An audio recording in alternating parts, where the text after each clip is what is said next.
Okay, so sorry about the late journal entry. I did it because I kind of didn't have anything to say, and also because on Saturday I ended up going to a session down at the Druid in Cambridge. I played the Bodhran there. I played this Bodhran with this tipper. Hooray!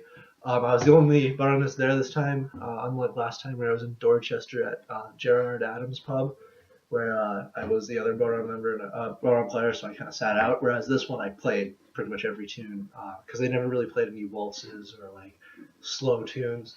Um, One of the things that I kind of noticed about session etiquette that when I walked in there was the fact that when you are in a session, a lot of it there's I think most of them have like there's like talking in the middle and stuff, especially in small sessions where you don't have the huge numbers of people that where you can't really get everyone in a conversation. Whereas when you have like four people, you can kind of like actually get talking and stuff.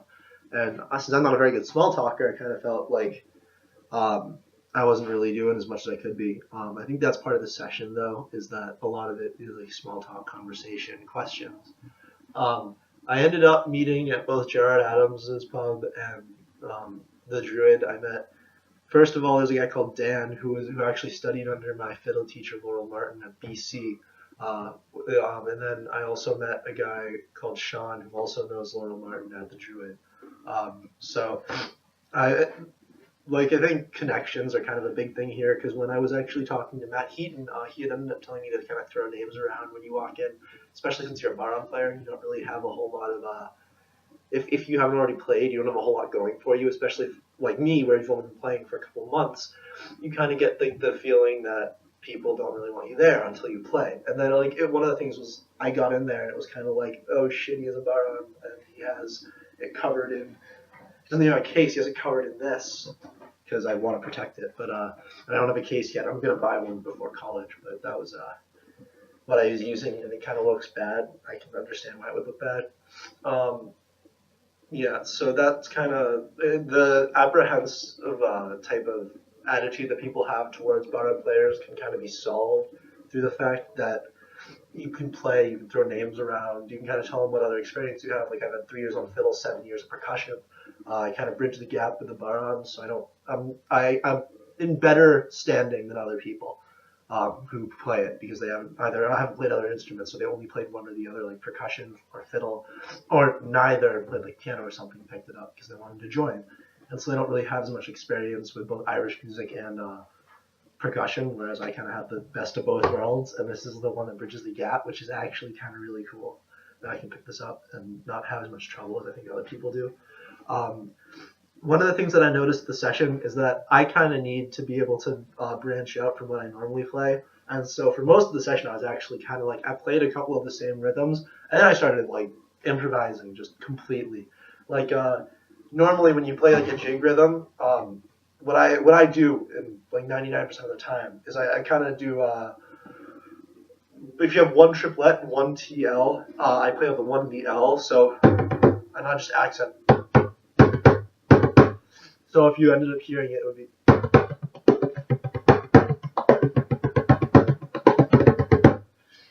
And so that would kind of be what I play, and I just keep doing that over and over again, different variations of the ends and the beginnings, with generally one and maybe three. The downstrokes are just the dual accents. Then I was like, well, that's kind of getting boring and it's kind of repetitive because we played a bunch of jigs and they blast. They do them like 5 or 6 times, and even at the tempos that we were going at, it would still take good like 2 or 3 minutes, maybe 4 minutes to get through a single tune because you'd repeat it so many times. But then I was like, screw it, I'll try something different. And I ended up doing it on the upstroke, and that's where I'm starting to notice some of my inconsistencies. Like my upstroke is not as strong as my downstroke. I wonder why. It's like right and left hands. Right is the downstroke, left is the upstroke. So one of them is weaker than the other because it's more natural to go like that than to go like this. Because first of all, you're fighting gravity, and second of all, I think that this will. I don't know. But anyways, so that was I ended up kind of doing the upstroke. What is it? So instead of doing, I would or whatever. well, I do the 2 let and 4 let instead of 1 let, 3 let.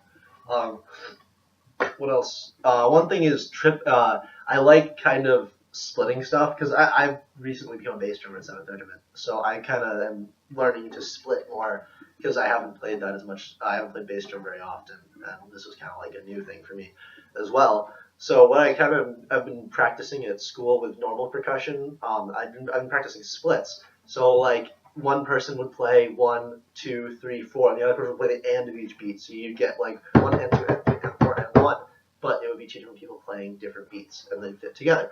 And what I can do is without the other person filling it in, you can just play like the upbeats of everything. So one thing that I did with the quarter note triplets is I'd play, and I get like the quarter note triplet feel, and then I do. I can't. It's easier when you're playing it in context. Anyways, I would get the upbeat quarter note triplet, so it would be actual. It would be like taking the every other beat out of a 2-beat triplet pattern. So yeah, this is drummer speak. Well, not drummer speak, music speak, but it's still weird if you don't understand it. What else? Rim shots. They're easy. They're not hard.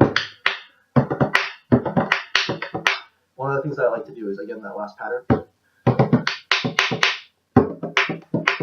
and get like those especially at the end of something, so like to finish it off. Because in normal phrases, one of the things I've noticed in Irish music is that you have the A part and the B part. Sometimes you have a C part or even a D part, because there's 4-part tunes as well. But at the beginning, I think it's like, let's say it's a 4-bar part. There's 3 bars of normal stuff, and then there's a 1-bar ending. And so what it would do is you'd play normal stuff for like most of the bar, or for the 3 bars, and then at the end you'd kind of, because again the end normally has like accented stuff, or I don't know, it's like the ending, the finality. It's a feel. It's not as much of like a musical thing. And one of the things is you get out of the pattern then and you do something else. Like if I was playing like a real, so like the ending part. Yeah, I'd play that at the end, and then you'd start the pattern again, or a different pattern or something. But it would be, and then you have a rest, and there'd be like a space, and then there would be the next phrase. That's kind of part of the musicality of playing the bodhran, is that you have to really pay attention to what people are playing on other instruments. So like with the fiddle, I'm a little bit more in tune than when I'm listening to a concertina, because when I'm listening to a fiddle, I know I play the fiddle, I understand some of the more fine parts of playing the fiddle, and it's easy to kind of follow along to that. Whereas playing with like a concertina, which is like a tiny accordion, so instead of like a really big accordion, it's like maybe like that by that, and they play it. Whereas you kind of have, and then there's stuff like the banjo, which I'm not as much used to, but I like playing with that more than I like playing with any other instrument, because I think the bodhran fits really nicely into that sound, which is what I found out in Gerard Adams' pub. That was actually pretty cool. I enjoy playing the banjos immensely. My grandfather had one, and we have it at the house right now. The only problem is it doesn't have the sound. If there's there's the drum head part, and like the neck, and then there's the metal on the outside of the drum head, but it's the back part, the wooden part, the sound, the thing that takes the sound, like projects it, I don't know, whatever it's called, and we don't have strings. But everything else works beautifully, so I'm probably going to try to restore that at some point and try to learn it. Because one of the things that the guys at Gerard Adams' pub suggested to me is that I either pick up a mandolin or a tenor banjo, because it does the exact same fingering and tuning as a fiddle. So you learn something on that, you learn on the fiddle, you're golden. It's also nice to be able to branch out, because most people at sessions play a couple instruments. Normally you bring, like I see people bringing a fiddle and a banjo, a fiddle and a concertina and a guitar, a bodhran and a guitar, a bodhran and a fiddle, whatever. Bodhran and a fiddle, bodhran and an instrument besides the guitar is less common though, because not a lot of people who play bodhran kind of branch out.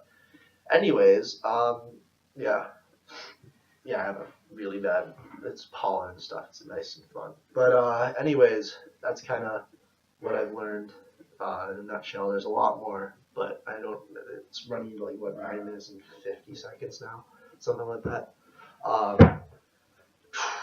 I think that's it. The only thing that I need to do right now is, one of the things I'm planning to expand on is probably top end, because I'm not going to get it done before Tuesday, which is my presentation, which I'm freaking out about, because I haven't actually finished the presentation yet, and it's Sunday.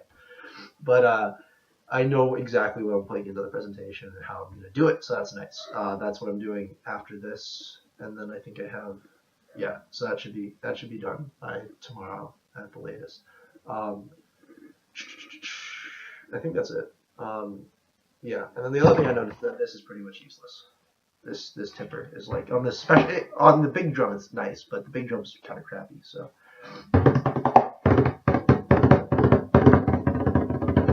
it's just it feels like cheating because it has the two weighted ends, so it's easy.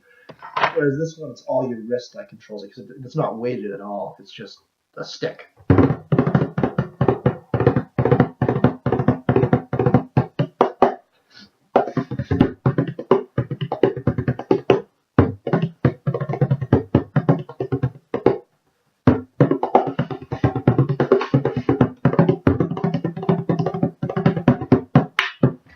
Anyways, okay.